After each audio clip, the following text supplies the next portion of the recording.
In today's episode, you'll get to see a beautiful 1986 Pontiac Fiero GT supercharged.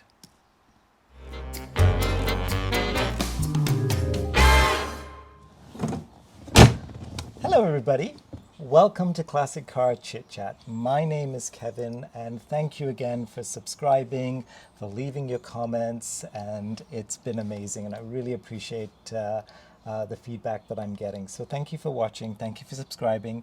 If you like what you're seeing, a thumbs up would be great as well, and I really would appreciate that. Today I thought we would do something a little bit different again. I spoke with a gentleman that I met online, and again, not a dating site, it's just somebody I had connected through Facebook. He has a beautiful, he says it's beautiful, I haven't seen it, so I'm looking forward to it. It's a Pontiac Fiero. So I thought it'd be kind of cool if you would like to join me. We can go for a drive and check out this beautiful Fiero that is owned by a gentleman by the name of Marcus. So let's hop in, let's go for a drive, and let's check this car out.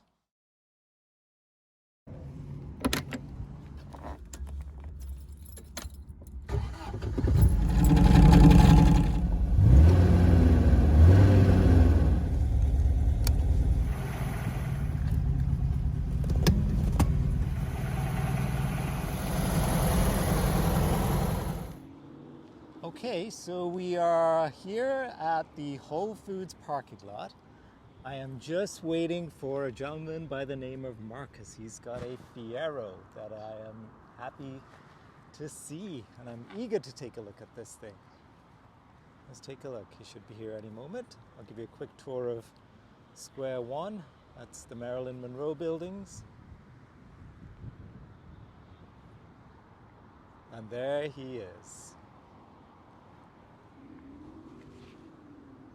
What a beauty.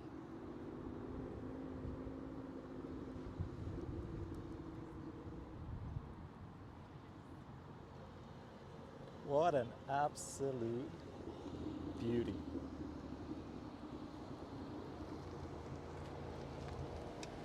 Hello, Marcus. Hello. How are you doing? Good, how are you? Good. Let me hand you a microphone here. Okay. All right. Believe it or not, I fit in this car. And you're how tall? I'm all 6'5". Wow. We got guys in our group that are about 6'7". They fit in this no problem. That buddy of mine met a guy from Germany. He was 6'9", I think, or 6'10", and he fit in it no problem. Wow. There's no engine in the front, right? So. This is beautiful. Thank you, thank you. This is beautiful. Tell me about your car. Well, this is my 1986 Pontiac Fiero GT. I've owned this thing for about 4 years now. The original car had a 2.8 V6 4-speed in it, and about a year and a half ago, I swapped out the engine with a 3800 supercharged engine from a Pontiac Grand Prix and upgraded the transmission to a 5-speed. So what was the transmission before? Before it was a 4-speed Muncie. 4-speed, the original transmission in the car. No overdrive, no nothing? No overdrive, nope. Wow. And it was great for a city, but it would rev real high. But it was a very durable transmission. I initially wanted to keep it in the car, and it would work with the swap. But I just wanted that extra gear for the highway, and I really now appreciate it more than ever. Believe it or not, when I did the engine swap in this car, I get better fuel economy than the old engine did. Really? And I have more horsepower. Wow. Yeah. Okay. Just neat how technology changes. So what have you changed here from when the car was stock? Wow, a lot of things. One thing in the Fiero community, a lot of guys are very passionate about the cars. They like modifying and changing things from what was stock. As you see here, I have some 17-inch chrome rims. The company doesn't exist anymore. It was called Katana. Okay. But they're great rims, 5x100, which are also on Jettas, Corollas, Subarus use them, same thing. The brake, Fieros are not known for their brakes, and the brakes aren't very good. The original car, the rear had calipers from Citation, and the fronts from a Chevette, and that's how GM Is that right? saved money. Yeah, Right. they used the little mix and match. the Fiero was what you call a parts bin car. They used parts from all other different cars to put it together. But they upgraded the calipers. They're actually from a Cadillac Seville. They're larger, and the rotors are actually from a LeBaron, which are modified to fit, and it gives me way better stopping power than the original one did. And what year is this car? 86. And what was the first year they made the 1984. 84.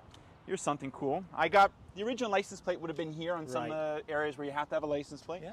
But I put a Oh, I like that. yeah, I put a what a hideaway plate. cleaner look. It gives me the ability to, I don't have to get a ticket, but in the end, when I go to a car show, it can look really nice, right? Yeah, I always worry about that myself sometimes because my plate looks stupid in the front and I just Yeah. got rid of it. I just put the British plate back Interesting thing about this car, these covers are custom as well. They were actually made by a company. Blacktop Racing was making these for a long time, and then they Okay. went out of business. And a gentleman named Roger Thalen makes them today. But in 1986, this from here down was silver. Okay. And in 1988, they went with one color scheme. Interesting. So when I bought this, I wanted an 88 when I was looking to buy my Fiero, but they're a lot harder to find. And I saw this beautiful 86, and it had the look of the 88 which I wanted, and it was the perfect match. So this has almost the look of an 88, but the underlings are an 86. She's absolutely beautiful. Thank you. I forget how low these cars were. It was like everybody wanted Sure. one of these, right? So it's absolutely gorgeous. The really cool thing about the Fiero is, you got to remember, in 1986, or actually, well, 1984 when it was made, there was very few cars that had plastic. This whole car uses, most of the panels are what are called Duraflex body panels. Okay. So, which came on the Saturns later on, and all these body panels come off the car. You can remove them. They all just Is pop that off right? the car. Yeah. Interesting. So in theory, if I want to change this car to a different color, I could. If I could find a set, I could modify it. But the Fiero was in its purest form an engineering success. It was a lot of interesting things they tried, and Pontiac sure delivered on that. Unfortunately, in 1988, the last Pontiac Fiero rolled off the assembly line. And did all of them have 4 pipes? Yes, only on the GT models had these. Right. Maybe someone else can point if I'm wrong or not, but I believe it was only the V6 models had this. The Formula, I believe, had it as well, which was the variant in 1988. So they only had 2 versions of this? There's lots of versions of it, Okay. but the most common thing people go to is the fastback, which is this style with the large sail panels at the back. Yeah. And then there's the Nachi, which a lot of people are familiar, which was the only model in '84, but later on it was still released. And the Nachi is usually related with the 4-cylinder model, but they did make variants that had the Nachi, and it would have been a small little sail window. But this is like the poor man's Ferrari, isn't it? Like it's absolutely you know what? People gorgeous. say that, but you know what? I'll tell you this. In 1986, this car had 135 horsepower, which, looking back, wasn't bad. Yeah. But this, with the supercharger, is faster than probably a lot of the 80s Ferraris that were back in the day. So, Amazing. poor man's Ferrari, I don't know. I think this is, I think I would like to say this is maybe its own beast on its own. Why not? Yeah. Absolutely. So when I drive this around, some people mistake it for a Ferrari. People go, oh, it's a Ferrari, and I have to tell them it's a Pontiac. And they're you're always- proud of it. And, yeah. and I'm proud of it, Yes. but they're always very puzzled. They're Yeah. always like, what is this, you know? The older people know what it is. The younger people don't know what it is, and I usually get confused. I've had Prelude, I had DeLorean, I had, but I think they're such a unique car, and they're a beautiful car, but very, very rare to see on the road, For sure. especially as a daily driver. Mine is not my daily driver; it's just my fun car. But you once in a while you'll spot one in the middle of January, like, you know. What the heck are they thinking? Yeah. And the interior is like as So- stock as they come? The original, so in 1985 and 1984, they had speakers in the headrest, okay? And then 1986, GM put into the pillar in the side. These seats, I redid them. These are Mr. Mike's leather seats. The original seats were ripped in the car when I had them, but it spices it up. The car did not have a armrest in it. Those were made by a gentleman named Mike Good. He makes some great products, and I added that in, so a nice little cup holder. Added a Hurst shifter on it. It gives it a little bit more sportier look. What about the stereo? Is that like what the stock stereo would So look like? here's something interesting, Well, and I'll show you here. Maybe you can get a good image of it. In the 80s, there was very few cars that had a subwoofer. Okay. This car has a stock subwoofer. No. Yeah, I'll show you. If you look up here, there's actually a little slider at the top. You can adjust the subwoofer. Okay, it's called the Performance Sound System, and it's located right here. It's a little boomer. I replaced the speaker on it because it was dried out. But yeah, in 1986, they introduced the Pontiac Performance Sound System. And when I bought the car, the guy changed it to a CD deck. I put the tape deck back in. There's Why just something not? about having an For 80s sure, car with a tape for deck. sure. You got to have that. So, but yeah, had a subwoofer in it. And the sound is actually very good. I have to be honest, for a small I really little cabin. like this little feature, the way it kind of wraps around. Yeah, right? It's kinda absolutely. unique.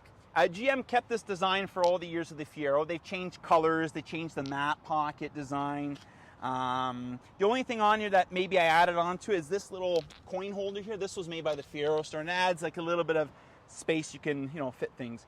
There was no glove box, right? You have like a little folder and you have your armrest here. Right. But the Fiero wasn't never sold as it was sold as a commuter car. So it wasn't designed to, you know, take a family somewhere. Sure. You can fit some groceries in it and whatnot. But you know what? The thing that a lot of people seem to forget, this was GM's only mass production car until the latest Corvette. And is that right? Yeah, this was it. And took them, you know, well over 30 years to bring that idea back. And, so why did they stop making these? This Fiero? Yes. GM claimed it was low sales. And you know what?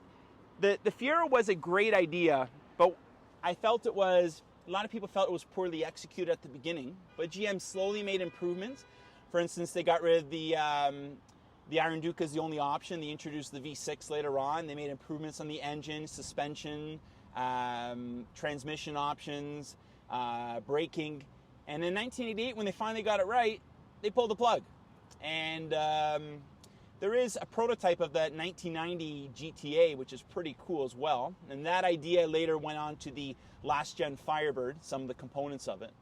But I think GM just gave up on it too quick. And I think if you gave this maybe another year or 2 years, I think sales would have picked up. Oh, what a shame. I mean, but interesting enough, yeah, this car sold more in its 4 or 5 year span than the Toyota MR2, which went on for about 20 years. So what is the relationship between the MR2 and the Fiero? They're both mid-engine cars. But they're very similar in appearance. But was there a partnership between No. Toyota and... Really? No. Okay. The Fiero obviously came out first than the MR2, but definitely I think both companies had their eye on each other. I think Yes. they knew what each other was going on. But it was a very small market. But the car was initially sold as a commuter car, and then later on people wanted a little bit more performance, and then they offered the GT with the V6 variant. The control here, was that again original in stock? Like These the ones right power? here? Yeah. Yeah, absolutely. This car had all the options except leather seats. Now I added obviously the leather seats in it, but yeah, power windows, power mirrors. Some cars you didn't need a sunroof. That was an option as well. Even the wing at the back was an option as well. Some cars don't have it. Some cars actually have a roof rack, so you can put like luggage on the back and stuff like that. Yeah. Not very common in the GTs, but it does exist. Can we take a look at the engine? Yeah, absolutely. Let me pause the video